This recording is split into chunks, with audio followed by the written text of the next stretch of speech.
नमस्कार, मी पंजाब डक. आज आहे 23 ऑगस्ट 2026. आजपासून एक खास करून विदर्भासाठी अंदाज देणार आहे. विदर्भातल्या शेतकऱ्याला अमरावती जिल्हा आहे, तर अमरावती जिल्ह्यामध्ये 25, 26, 27 दरम्यान चांगला जोराचा, काही ठिकाणी मुसळधार, अतिमुसळधार पाऊस अमरावती जिल्हा, वर्धा, भंडारा, गोंदिया, चंद्रपूर, यवतमाळ, अकोला जिल्हा ह्या परिसरामध्ये ह्या म्हणजे 4-5 दिवसामध्ये चांगला जोराचा पाऊस पडणार आहे. म्हणून विदर्भ वासियासाठी आनंदाची बातमी.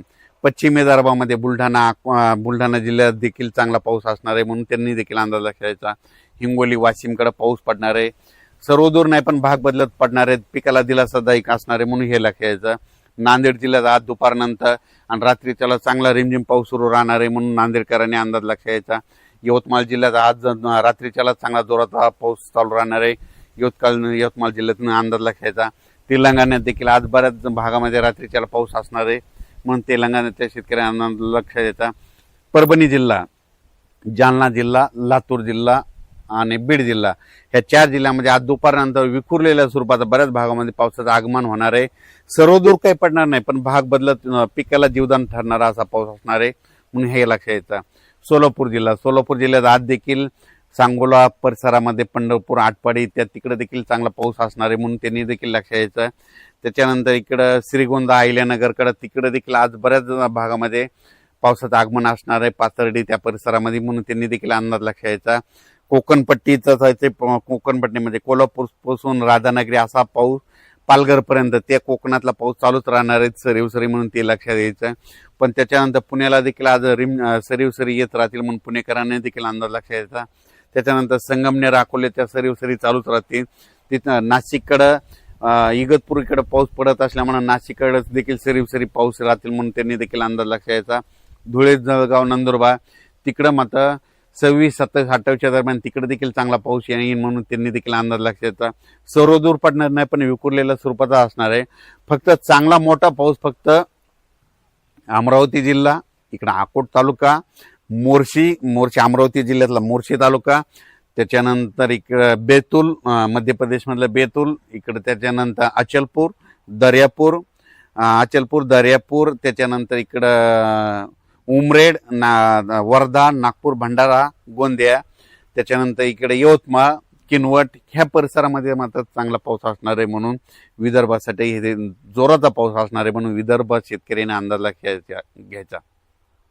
संभाजीनगर जिल्ह्यामध्ये तुम्हाला सांगू इच्छितो, इकडं शिल्लोड, नेल्लोड, त्याच्यानंतर इकडं सोयगाव, चाळीसगाव त्या परिसरामध्ये देखील ना आज बऱ्याच भागात पाऊस सुरू होईल. आणि संभाजीनगरकडे देखील विखुरलेल्या स्वरूपाचाच पाऊस आहे, सर्वदूर काही पडणार नाही, म्हणून त्यांनी देखील अंदाज लक्ष द्यायचा. त्याच्यानंतर राज्यात सगळीकडे असा म्हणावं तसा पाऊस पडणार नाही, विखुरलेल्या स्वरूपाचा 10 मिनिटाचा 20 मिनिटाचा असाच पाऊस पडणार आहे, म्हणून अंदाज लक्ष द्यायचा. फक्त जोराचा पाऊस फक्त विदर्भातच पडणार आहे, म्हणून विदर्भासाठीच हे खास करून आनंदाची बातमी आहे. त्याच्यानंतर परत सप्टेंबरमध्ये मात्र परतीचा पाऊस एक शेतकऱ्याला तारणार आहे, म्हणून ते एक अंदाज आताच लक्षात घ्यायचा. 25 ऑगस्ट, 26, 27, 28 दरम्यान चांगला पावसाचा जोर विदर्भातच राहणार आहे, म्हणून हा विदर्भ शेतकऱ्यासाठी आनंदाची बातमी. विदर्भामध्ये काय होणार आहे, कमी दाबाचा पट्टा असल्यामुळं, ते कमी दाबाचा पट्टा जात असल्यामुळं मग काय होईल, मग त्याच्या विदर्भाच्या बाजूला मराठवाडा आहे. मग मराठवाड्यामध्ये कोणता, परभणी जिल्हा, हिंगोली जिल्हा, त्याच्यानंतर नांदेड जिल्हा, इकडे जालना जिल्हा, ह्या परिसरामध्ये काय होणार, मग रिमझिम पाऊस पडणार, म्हणून हे विदर्भामध्ये जास्त पडत असल्यामुळे मराठवाड्याला रिमझिम 25, 26, 27, 28 दरम्यान येणार आहे, म्हणून ह्या शेतकऱ्यांनी लक्षात येतात. पण ते पण सर्वदूर नाही, काही भागातच पडणार आहे, म्हणून अंदाज लक्षात यायचा. हे पाऊस महाराष्ट्रामध्ये ह्या महिन्यात कशामुळे नाही आला, तर त्याचं खरं कारण सांगतो. की काय होतंय की विशाखापट्टणम ते भुवनेश्वरच्या जवळजवळ कमी दाबाचे पट्टे तयार झाले, तर ते काय होतात, ते सरळ नागपूरकडे येतात. नागपूरकडून काय होतात, इकडं अमरावतीकडून इकडं बैतूलहून इकडे इंदोरकडे जात असल्यामुळे एका पाठोपाठ जवळपास 3 लो प्रेशर कमी दाबाचे पट्टे तिकडे चालले. तर मग तिकडे जात असल्यामुळे महाराष्ट्रातलं सगळं बाष्प तिकडे खेचलं जाते, म्हणून महाराष्ट्रातला सध्या पाऊस बंद आहे. त्याच्यामुळे महाराष्ट्रात एवढा जोर धरून पाऊस नाही. मग महाराष्ट्रात जोर धरण्यासाठी तुम्हाला सांगू इच्छितो की मछलीपट्टम आहे, म्हणजे इकडे चेन्नईकडे मछलीपट्टम आहे. त्या मछलीपट्टम मध्ये काय होतं, सप्टेंबरमध्ये तिकडे कमी दाबाचे पट्टे तयार झाले त्यानंतर ते पाऊस काय होतो तेलंगणाकडे येतो, तेलंगणातून महाराष्ट्राकडे येतो. म्हणून मग महाराष्ट्रात जर पाऊस चांगला पडायचा असेल तर इकडं मछलीपट्टा, इकडं तेलंगणामध्ये कमी दाबाचा पट्टा होणं गरजेचं आहे.